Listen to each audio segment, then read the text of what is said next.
This podcast is a quest for well-being, a quest for a meaningful life through the exploration of fundamental truth. Enlightening ideas, insights on physical, mental, and spiritual health. The inspiration is love. The aspiration is to awaken new ways of thinking that can lead us to a new way of being well.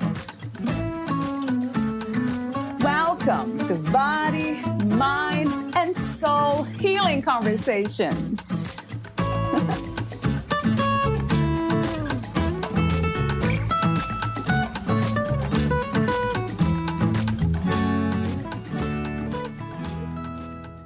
No matter what you want to believe, the fact is that we are very powerful beings, and together we are creating this reality. Valeria Teles interviews Penny Kelly, the author of Consciousness and Energy, Volume 1, Multi-dimensionality and a Theory of Consciousness.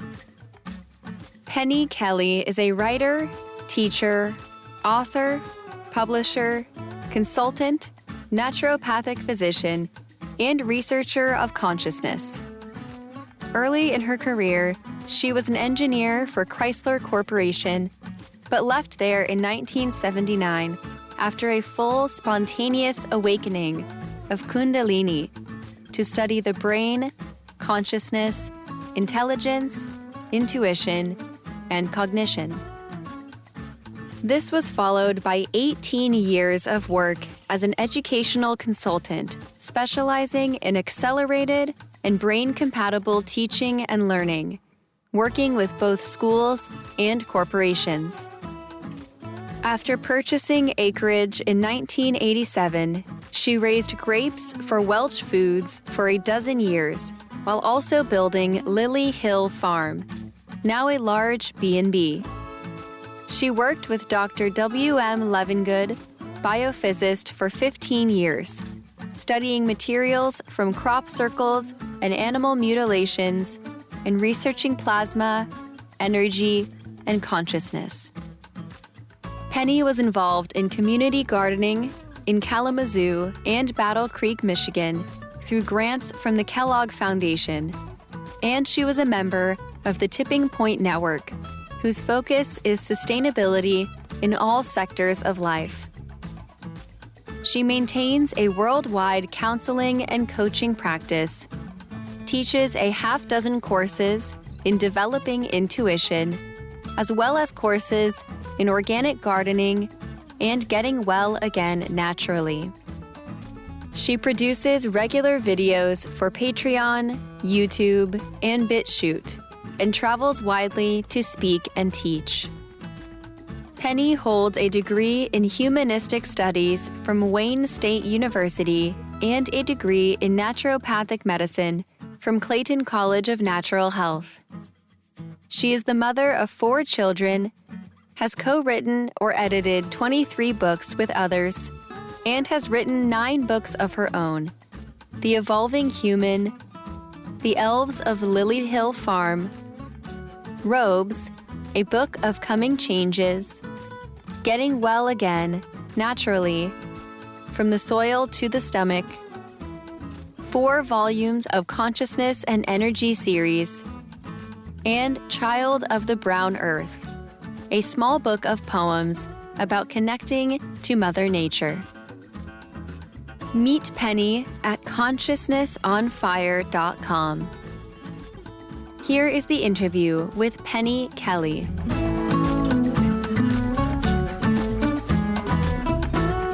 In your own words, who is Penny Kelly? In my own words, I'm a teacher, I'm a writer, and I'm here to teach the world about the mind and consciousness. That's the bottom line. Mm. And I'm busy doing 59 other things in the middle of all of them. So. The book that I'll be asking you questions about, exploring some of the topics, is Consciousness and Energy, Volume 1, Multi-dimensionality and a Theory of Consciousness. So the first question for you, Penny, had to be this one: what is consciousness? But also, have you found a simple way to explain what it is? Yeah. Consciousness is energy, and it is inherent in the frequency waves that people are made of. Consciousness is everywhere, and everything is conscious. Everything is alive, and because everything is made of frequency, everything has consciousness. That's the laboratory definition at this point. Is everything conscientious about this energy force in them, the life force in them, or they just exist? Probably the best way to answer that question would be to say, yes, everything is consciousness and conscious, but they don't have human consciousness. Once you get to a point where you're looking at consciousness across the spectrum, the consciousness of a stone is not very interactive. Right. Consciousness of a chimpanzee is much more interactive. The consciousness of a bear, it depends on the mood and the training and the upbringing and the, whatever's going on with that bear at that time. And that's also true for humans. There's a huge range of consciousness in humans. And some people like to communicate, and some people are what I call Krabby Patties, and they are better left alone, or at least use your intuition to assess whether they're in the mood for any kind of communication or interaction. So, would you say consciousness and intuition, they are the same? Yeah, not quite. Right. So consciousness is inherent in the frequency. And so we are made of a whole range of frequencies. And so our consciousness, the kind of consciousness we have as humans, is the sum total of the interactions of all those frequencies.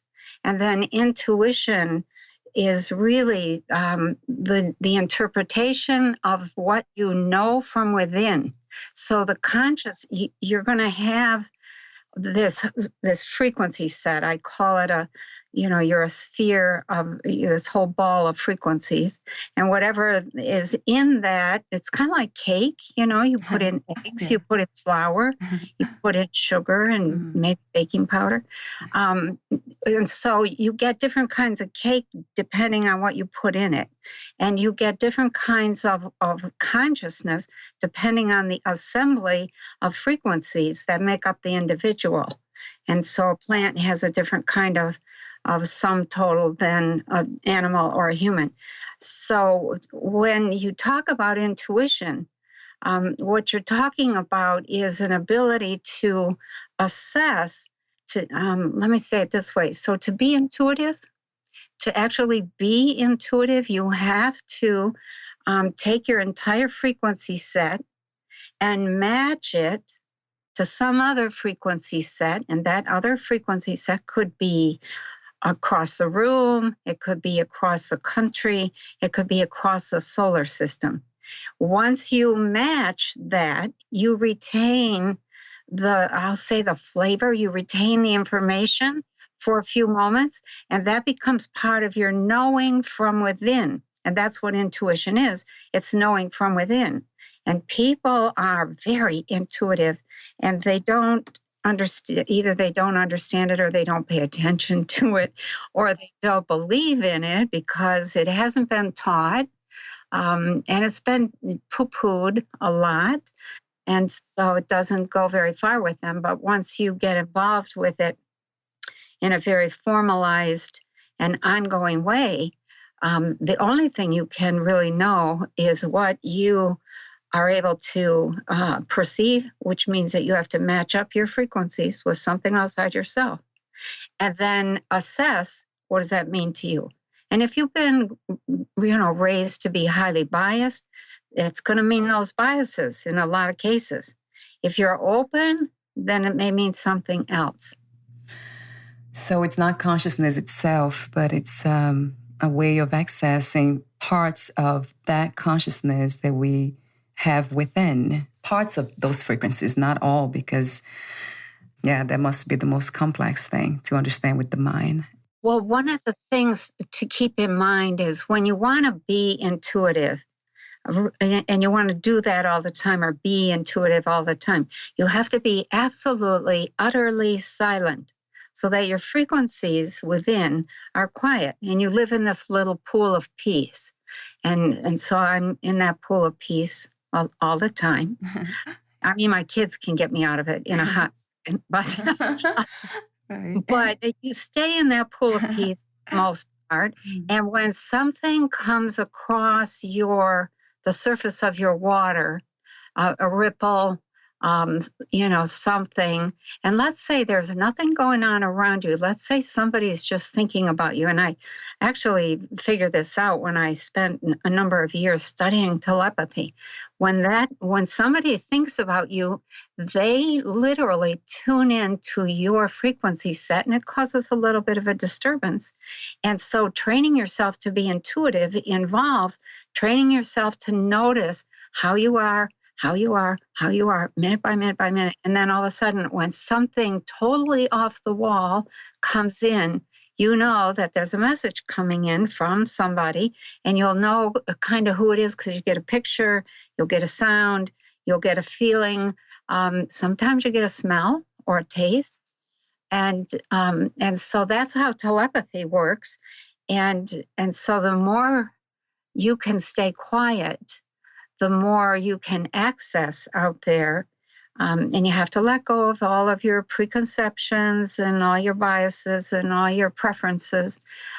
You cannot let go of your ethics and your values and your morals, or you get lost. You get lost. Right. But that's really essentially what's happening when you stay very quiet and you become very intuitive all the time. It means that you don't have a whole lot going on inside of you. And so you're open to whatever's coming in. And there's stuff coming in all the time, and it's coming from all over the cosmos. Would you say that developing intuition is the best way to access consciousness in us, or even change and shift consciousness? It is a way of doing that. There's a lot of ways.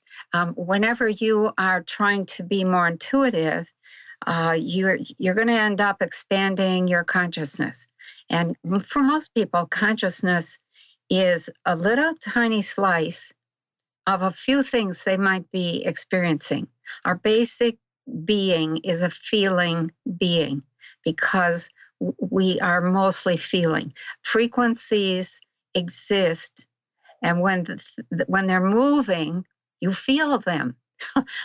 It's too simple almost to even communicate. But when you are trying to stay, or when you're trying to expand your consciousness, that means you have to open to all sorts of new and other kinds of information and perspective. Doesn't mean you have to embrace it.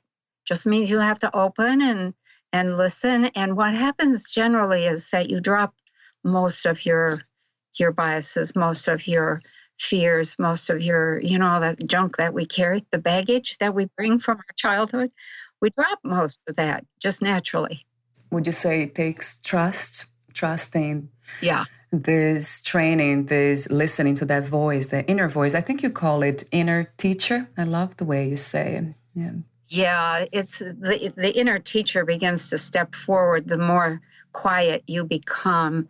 And that inner teacher is a lifesaver in so many ways.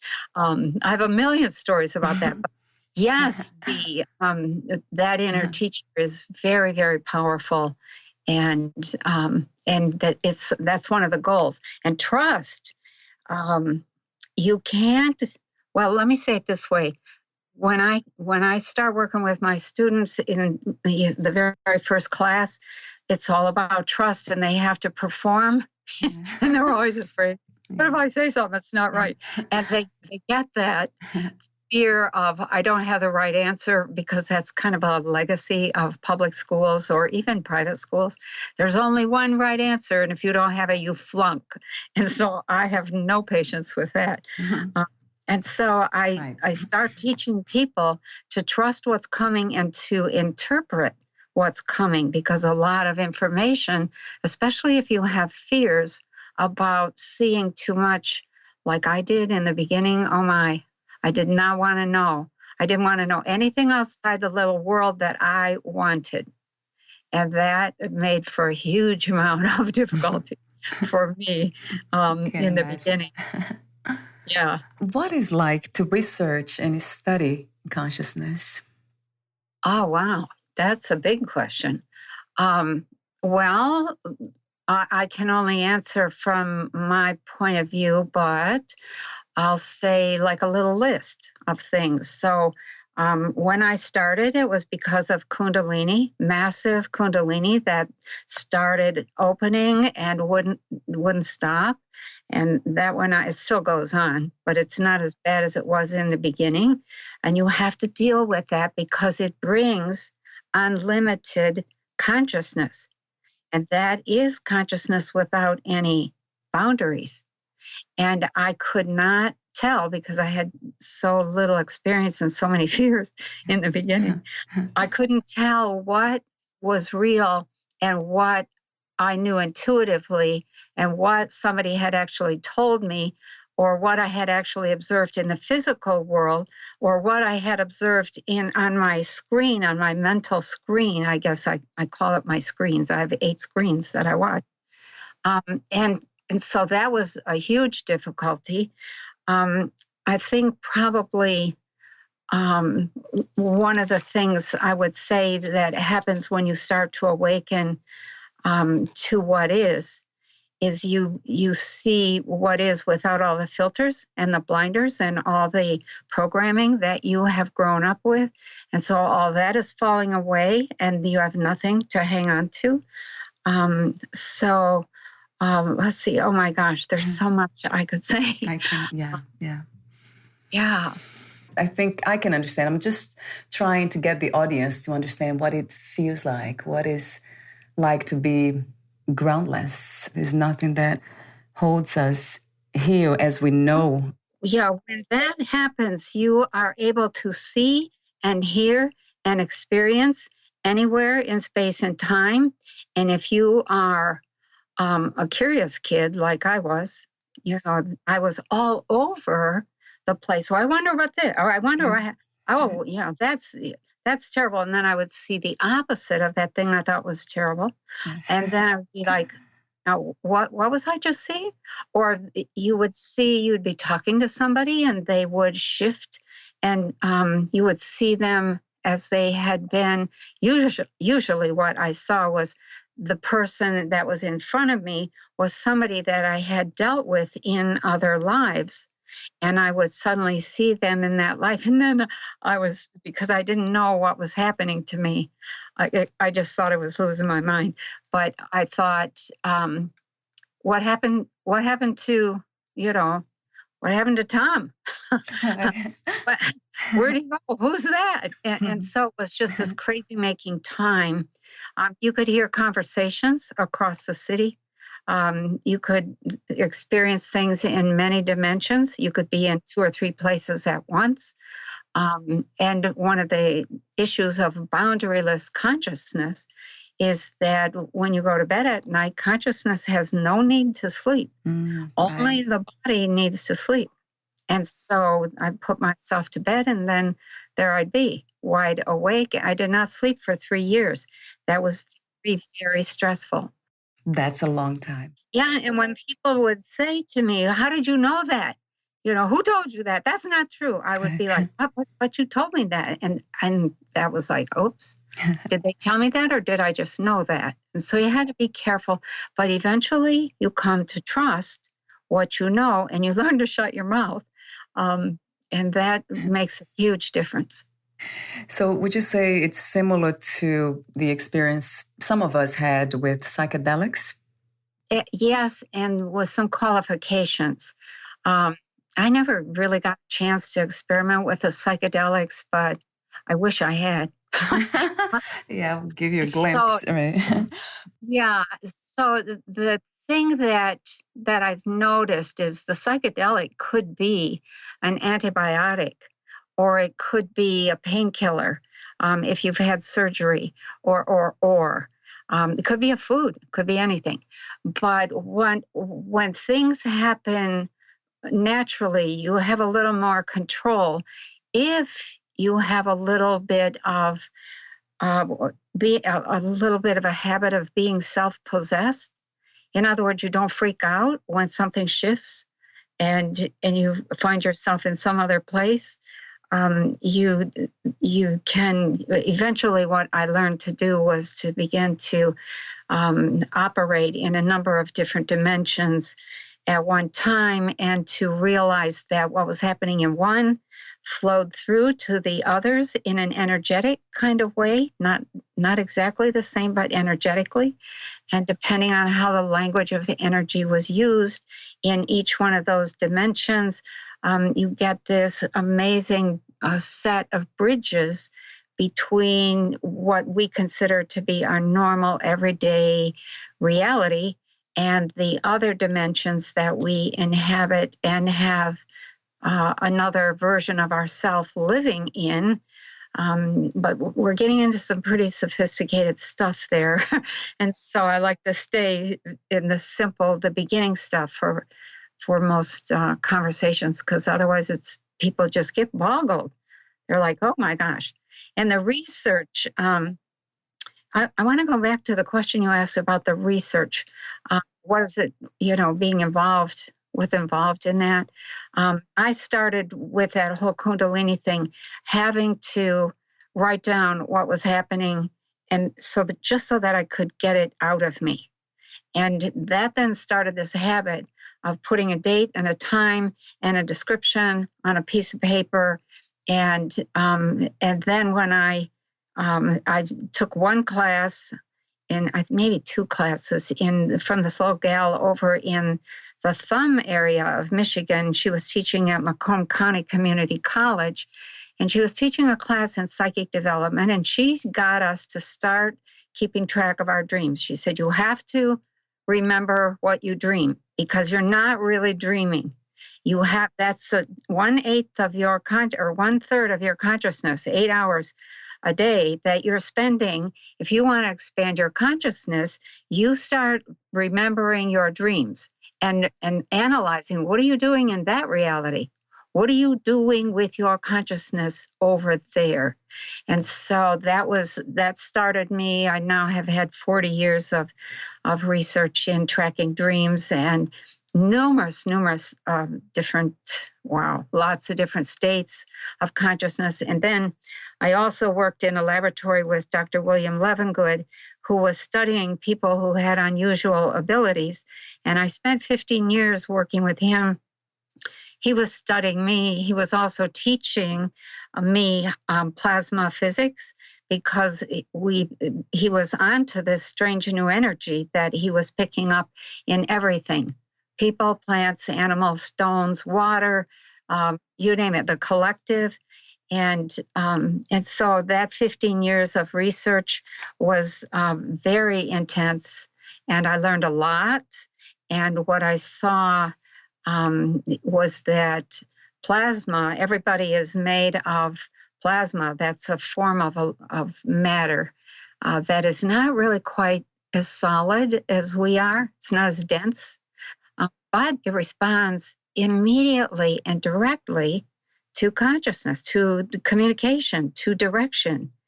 And so we did some work with that, learned how to track the collective consciousness and what was happening in the whole group. So there's all kinds of levels of research that I've been in, from the deeply, deeply personal to research with my students, to research in a lab, to people researching me. So what do you think? How do you think we have chosen to focus on this reality? How did this happen? I think this is a fabulous reality. I think it's amazing. When you have experiences in other places, what you learn almost immediately is that their sense of time is different. Their programming, their interpretation of events and things that are happening is different. And the stability of that other place is also different. And the continuity of events is different. And so when we come here, what I've observed is that we mostly come here because we want to make a core change.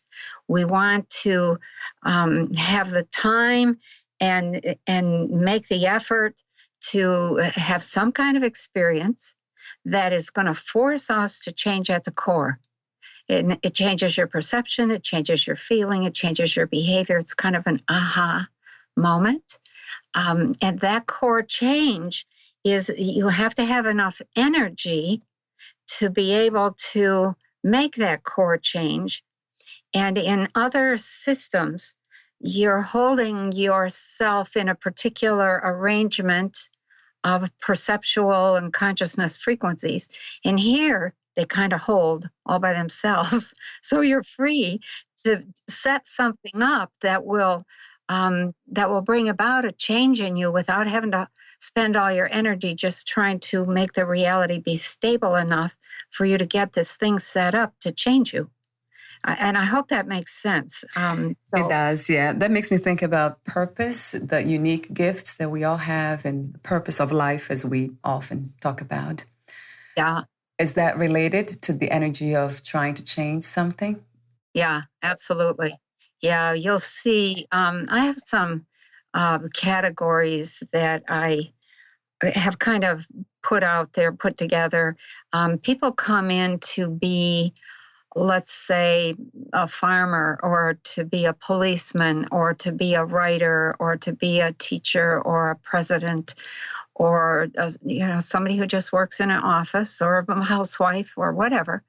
And they pick those roles because there's a certain kind of mindset and thinking and programming and perception that goes with that helps them make the core change they're trying to make. A lot of people talk about karma. I don't see karma the way other people see it at all. Karma is just a failure to assess what you just experienced and then forgive yourself if you flubbed it up. It's not something that you have to pay and pay and pay and pay. And when you fail to forgive yourself, you will come back and try to fix it. And when you come back to try to fix it, you end up often caught in the same thing because you haven't made the core change. And so it becomes a vicious cycle. And so the secret to ending karma is forgive yourself. Forgive yourself. That's where you were at. We are human. And there's no need to be punishing ourselves for where we were at 100 or 200 years ago.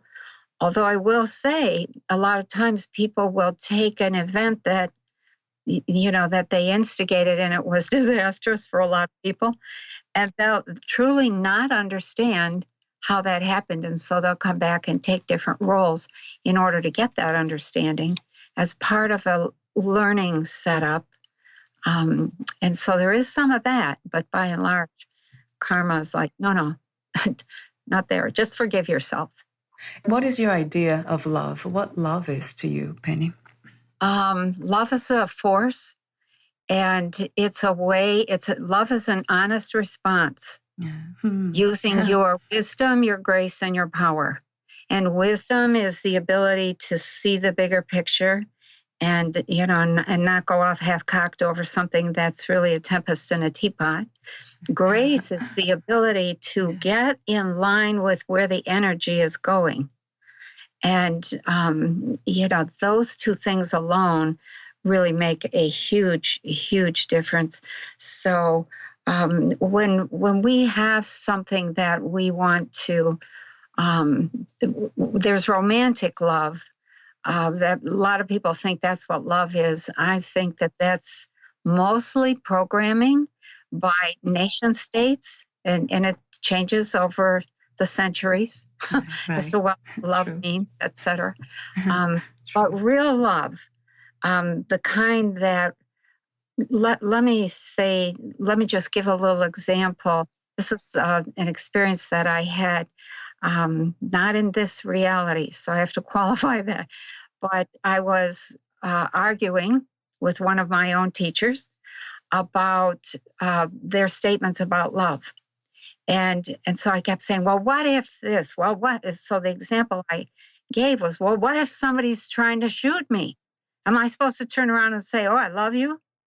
And the answer was a demonstration of these three beings who, one had a gun and one was standing there and the other one was kind of observing and talking to me. And the one who had who was the target of the one with the gun said, okay, shoot. And I'm freaking out over this whole thing. And so the guy who shot the gun, he shot it. The guy who he shot it at reached out and caught that bullet, handed it back to him, and said, no, I would never let you do anything that would bring harm to you or that you would have to pay for. And I was just kind of blown away by the whole thing, by the idea that somebody had enough presence of mind to be thinking about what's the result, how's that guy going to feel if he shoots somebody. And I was married to a Detroit cop for a number of years.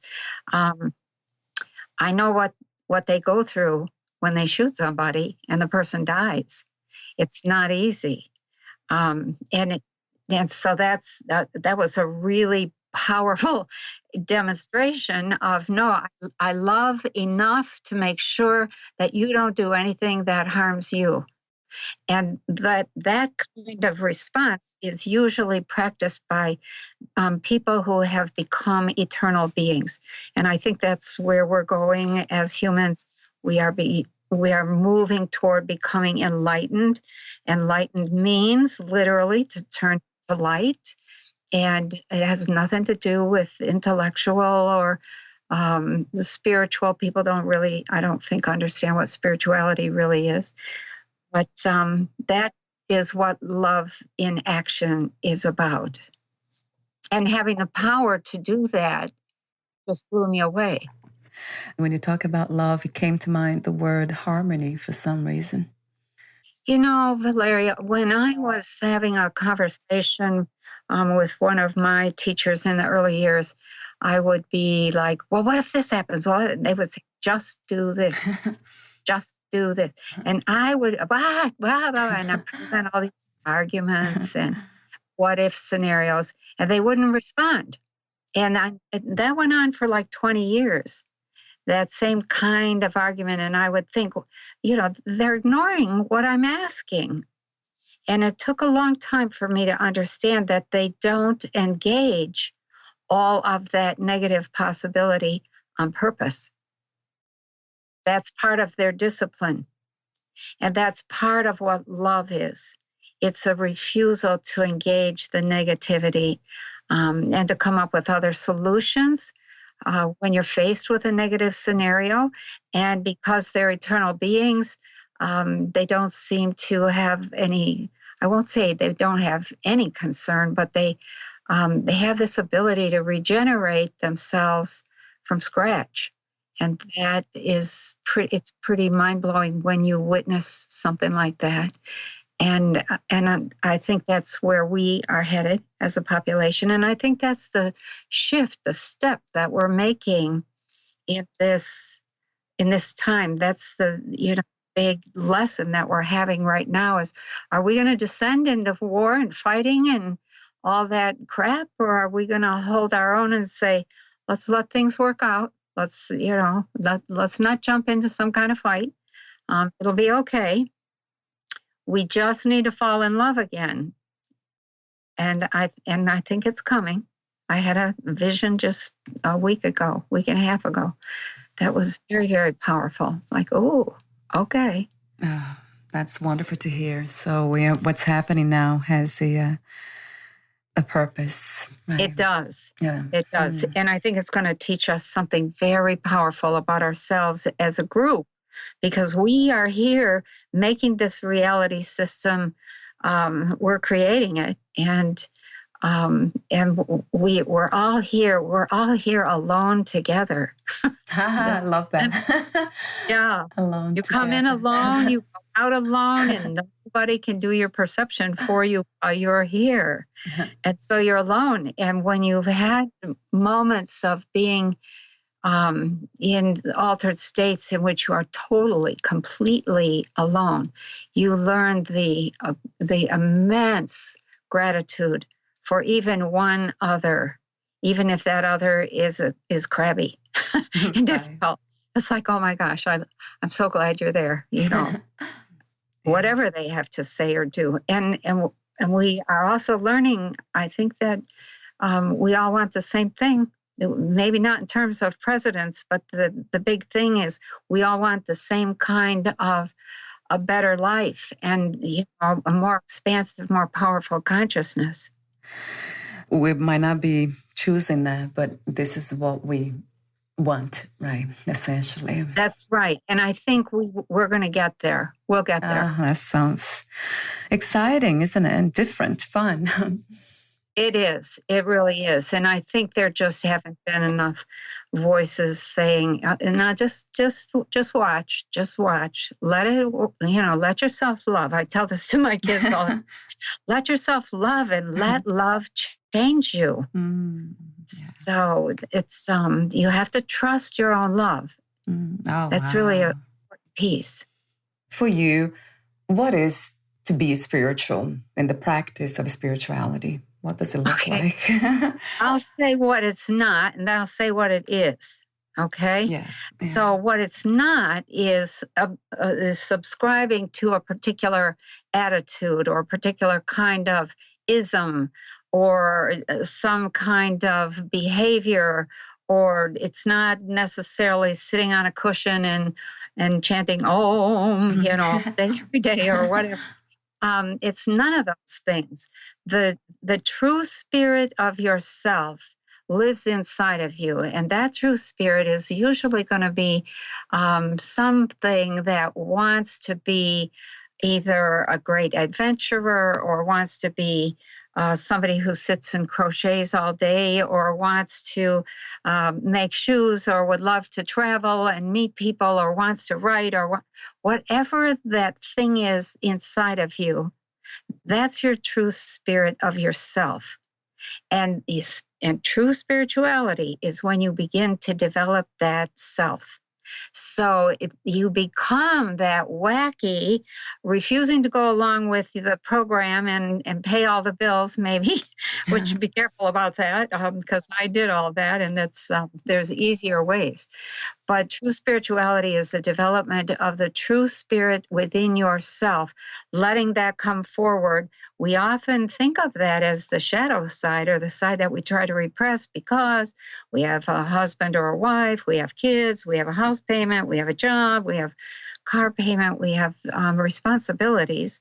And so we got into all that and set up the structure of our lives before we were ever given encouragement or permission to develop the true spirit of ourself and then find someone that was compatible with that. So the work of really becoming spiritual is beginning to work your way into that true self hopefully without destroying everything and everybody that you've done so far. And yes, sometimes you do have to stand alone. Sometimes you do have to step away and say, I don't hate you. I'm trying to love me. I'm trying to love the real me. The person you are married to is not who I really am deep inside. And I need to bring that person forward. And I'm afraid you won't love me if I do that. That's everybody's fear. But that is true spirituality. And then from that grows this tremendously powerful, wise individual who's been through the fire, who's taken that journey, the journey within. The hero's journey is what Joseph Campbell called it. And you will cry. You will suffer a little bit on that journey, maybe a lot. I suffered a lot. I lost everything. But I have to say, it was worth it. It was worth every step. It was worth every tear. It was worth every curse. It was worth every threat. And what I learned eventually was how to love in such a way that all of that turned and became appreciative of what I was demonstrating, instead of being angry at what they first perceived me to be ripping up and destroying. What is healing to you, Penny? What comes to mind? Healing is when you become all that you really are. You become whole and complete. When that happens, your body may heal, may or may not heal. Usually it does. If you're here to teach somebody a lesson by leaving early, then you may not actually have a physical healing if there's something disastrous going on. But we're not meant to die like we're dying, especially not at 70 or 80 or 90 or 100. We are meant to live, I think it's 10 times our age at puberty. So if you were 14 at puberty, you should live to be 140 without any difficulty, without doing anything unusual. And there's records of people that lived 150, 160, 180 years. Why? Because they were following the laws of nature. They were not caught up in a fancy, got to keep up with the Joneses kind of civilization. And healing is when you heal, you become content. I'm really content deep in yourself with who you are and how you are, and yet you're still open to learning. So if you're talking about mental healing or emotional or spiritual healing or physical healing, there's different things that I could say about each one. But when you're really healed, you're whole and complete, and all four of those components are in absolute and utter harmony, and there's this grace and, like I said, wisdom, grace, and power that surrounds and fills you. You are attuned to this body. The body is your vehicle. And what does it need? You are attuned to what's going on in your thinking. You are attuned to every nuance of what you are feeling. And you don't try to tell yourself, no, don't feel that, stop that, don't feel bad. You stop all that and you feel everything. And then spiritually, you begin to be who you really are. So that's the broad definition of healing. And when you enter into the God state, which is what Kundalini does, you discover that you're made of this core bliss. And that bliss exhibits itself as this contentment and satisfaction and joy. And you can keep a toe in that forever. Once you've experienced it, you never forget. Never. So you just kind of stay there, and it's part of your experience. And so for me, what's going on around me is, I tell my students, it's very interesting, but I keep my toe in that joy, that pool of peace, that bliss. And I enjoy all of the uproar that goes on around me. It's like, isn't this amazing? Right. And I'm not caught in it. I have to ask, the last warm-up question is freedom. What is the meaning of freedom to you? It's the ability or the willingness or the permission that you give yourself to be who you really are, to say what you really think, to know what you want to know, to go where you need to go, and to do what you need to do. That's true freedom. How did you become a writer, Penny? Well, when Kundalini still had such it was a difficult beginning. It was a difficult birth, put it that way. Yeah.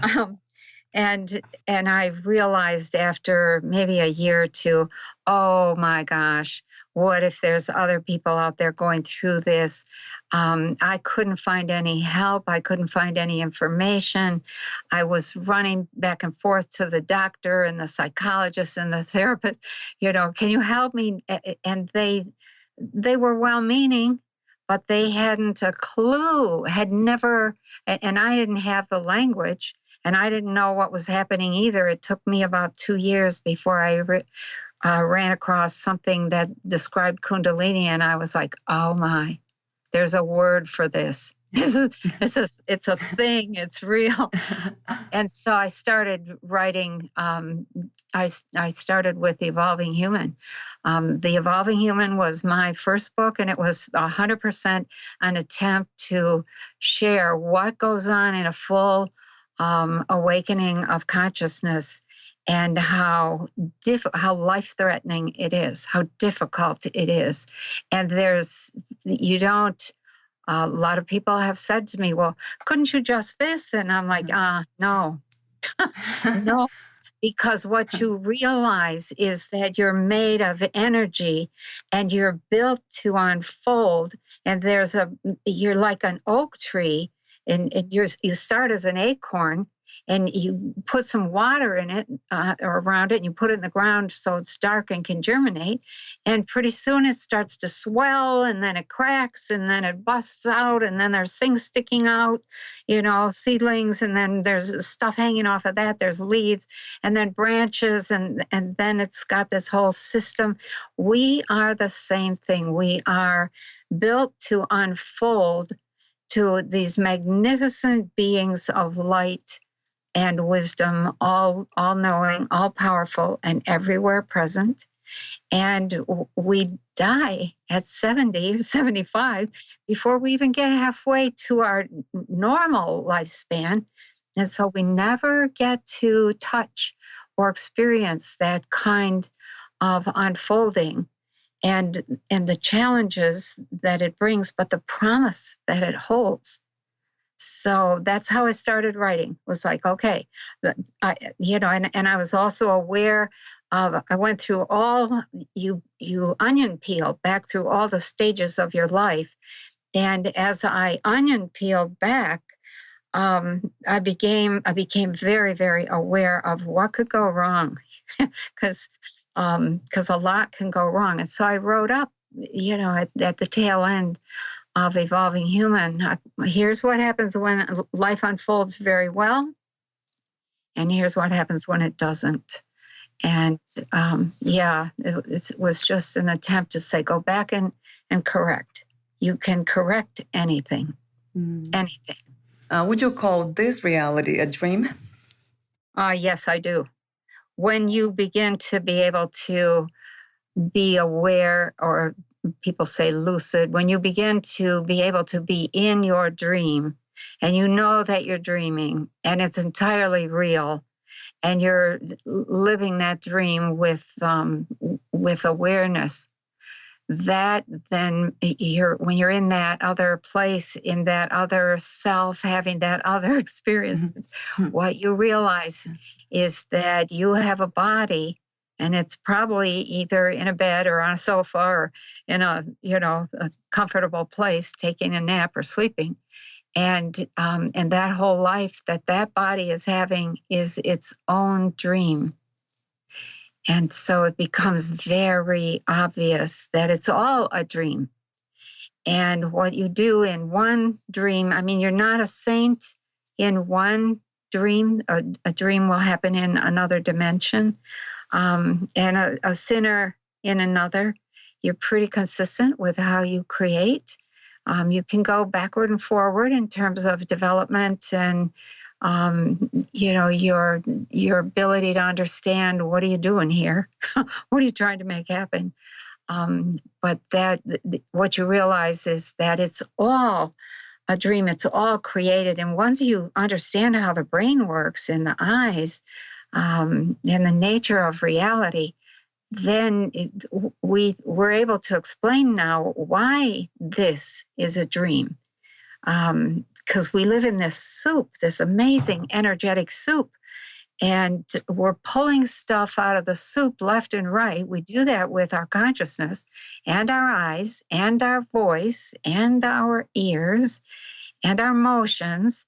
And so after a while, there's not even any argument. It's all a dream. Right. It's a beautiful, wonderful dream. And we could be creating so much more smoothly than we have. Right. I agree. Yeah, I do have a few more questions for you. Would you like to add anything, Penny, or read a passage in your book? I don't even have the book in front of me. So I think if there was anything that I would add, it would be the encouragement to take up yourself and walk into your future and start unfolding that self in a way that suits yourself. You'll learn. You'll maybe take a few side paths and say, well, this isn't going where I want, and, go back and go in another direction. There are no mistakes.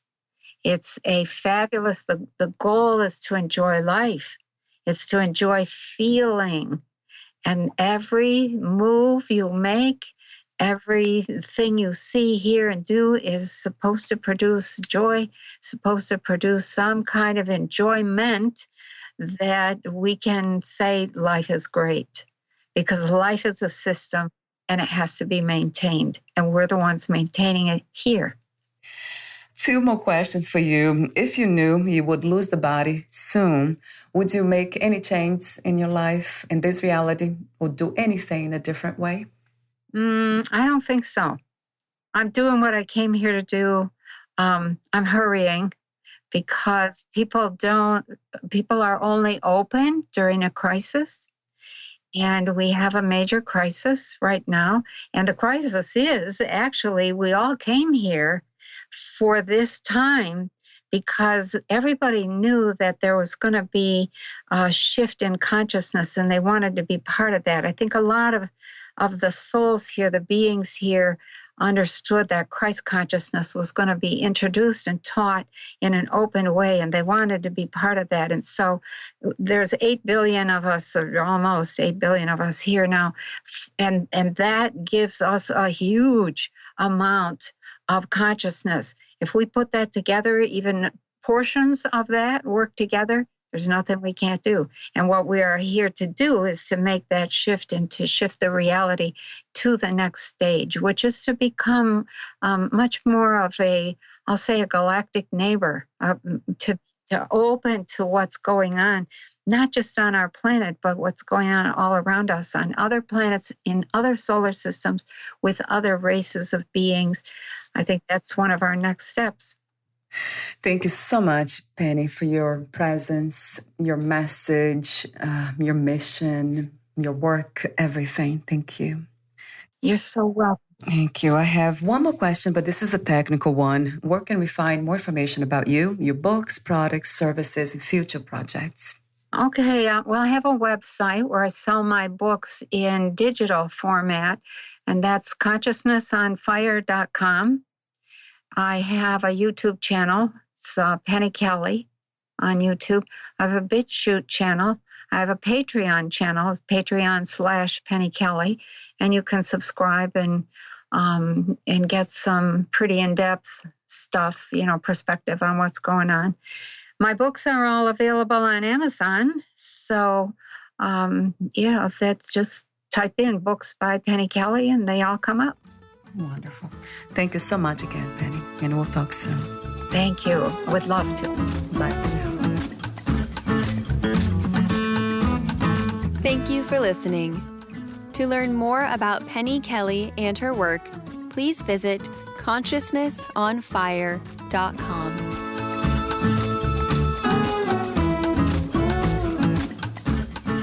To learn more about this podcast, please visit fitforjoy.org/podcast. Thank you again for listening, and bye for now.